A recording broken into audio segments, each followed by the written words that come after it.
Happy Monday morning, everyone. This is Corrina Coffin, Spartan Pro Team athlete and registered dietitian.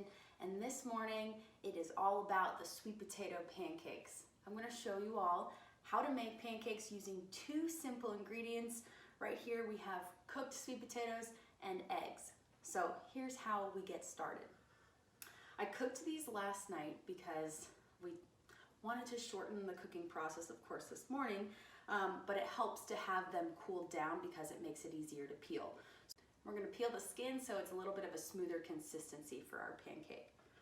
So you can see this is peeling pretty nicely here because it has cooled, gave it time to shrink a little bit away from the skin. And it's going to be very easy to mash once we have all this skin off. All right. So we're going to add it to the bowl. This is about a medium-sized sweet potato. There's a 2-to-1 egg to sweet potato ratio.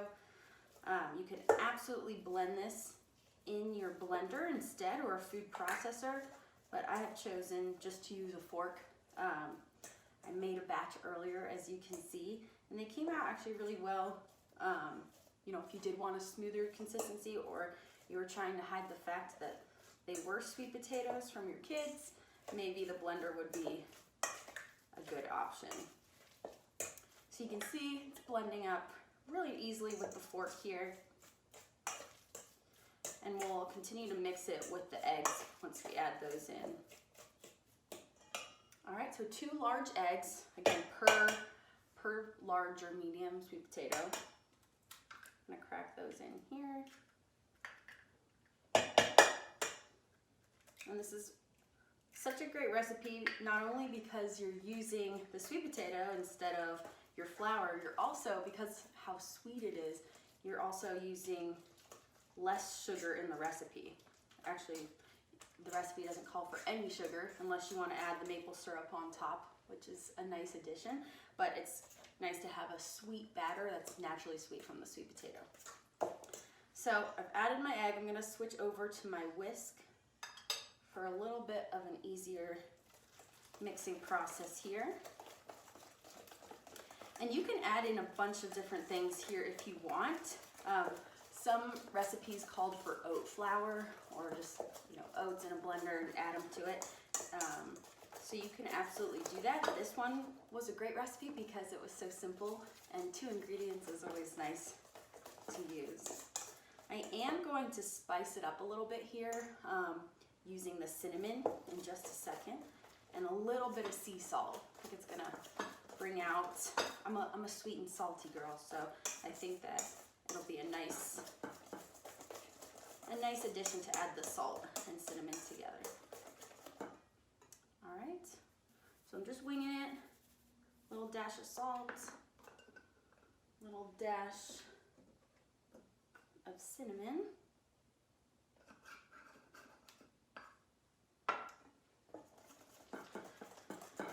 I went to the store the other day and there were lots of potatoes again, so hopefully that's something that you guys either have in your house or can easily get at the store, but hopefully it doesn't require too much hassle on your end. You can see we have a nice, it's still a little bit chunky, but fairly smooth consistency. It's going to be perfect for the pancakes. So I'm going to set this to the side while my skillet is heating up on the stove here. I'm going to set it at a medium-high heat, just so we don't want the pancakes to burn, but we also, because they are sweet potatoes and not flour, it's going to take a little bit longer to cook. So medium-high heat. While those are cooking, I'm going to go ahead and make a topping for these sweet potato pancakes. We talk about, last week I spoke about, making sure we have each meal entailing a protein, carb, and fat. We want to make sure it's a balanced meal, so we want to represent all 3 of those macronutrients. So with our sweet potato pancakes, we definitely have a great presence of carbohydrates in there. We also, through the eggs, also have protein and fat. So it's already a pretty balanced meal as it is, but I'm going to, because the toppings are one of the best parts about pancakes, I'm going to show you all how to add a little bit more protein to the meal while also getting a nice sweet topping as well. So I have my Greek yogurt here and a bowl. So I'm just going to, of course I want to use maple syrup as the topping. It's probably, you know, that's definitely a staple with your pancakes. But it's nice to have something else to add a nice creamy topping to it, and I have peanut butter and yogurt to do just that. So I'm going to put a couple spoonfuls of yogurt here, just plain Greek yogurt that I have here. And I'm gonna add the maple syrup to it. I find when I'm making pancakes, you add a bunch of maple syrup to it, it soaks it up. By the time you get to the third or second pancake, you feel like you kind of have to add more. So this is a great way to keep the maple syrup from soaking into it too much and still getting that sweetness that you want out of it without having to douse it. I'm gonna pause there for a sec because I think my skillet has warmed up. So I'm going to use a knife or a clean fork. A little bit of butter on my pan.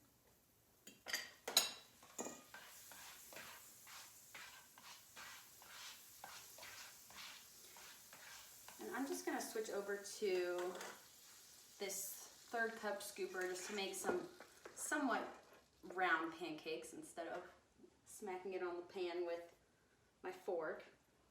So 1 potato, which I had here, makes about, at least it did for this pan, it made about 3 pancakes. So if you're wanting to go smaller, of course, you can get some more out of it. I'm gonna make these fairly large.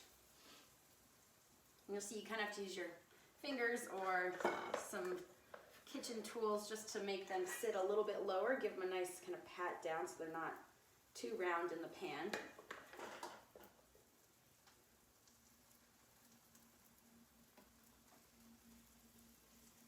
All right, and we're just gonna let those sit here.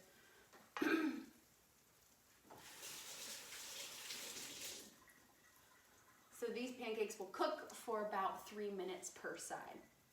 So while those are cooking, we'll get back to our topping here of plain Greek yogurt. I'm gonna add a little bit of maple syrup. And you can sweeten this to how you like. This is the fun part. This is totally up to you all. I do have some berries here. I have some peanut butter to add. And again, we're just gonna make this breakfast a little bit higher in protein than you would normally have it. A little bit of cinnamon. Almost forgot I have flax seeds, so I'm gonna add those as well. And because we did take off the skin of the sweet potato, we are losing a little bit of fiber that we would otherwise have by eating the whole sweet potato.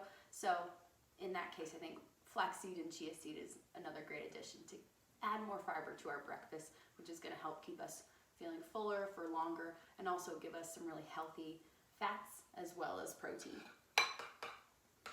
So I've just got a nice little mix here of the maple syrup, yogurt, and cinnamon.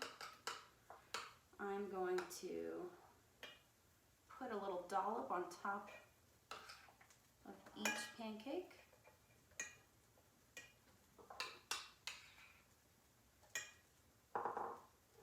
And I could have added the peanut butter to it. Sometimes I just spread it on top, so that's an option as well.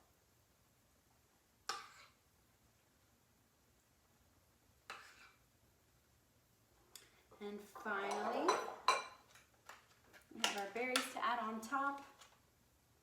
These were on sale at the store when I went last, so I went with blackberries today. Look how beautiful those are. All right, so I think these sweet potato pancakes are ready on one side. Let's see if I get a good flip here. Oh, nice, okay. Awesome, so you can see they brown up just perfectly, just like a regular pancake would. They just take a little bit longer on each side, and you're not going to get that bubbling up like a regular pancake. You just have to keep an eye on them for a little bit. But there you are, everyone. 2 ingredient, give or take, sweet potato pancakes, extra protein from our Greek yogurt topping. Hopefully you guys find that this is helpful. Again, I'm just trying to find creative ways to help keep you guys sane in your house and creating recipes that not only taste good but are really low hassle for you and your family. So if you have any suggestions or comments for me of what you'd like to see later on this week, drop a comment below. Would love to hear your feedback, and we'll see you next time.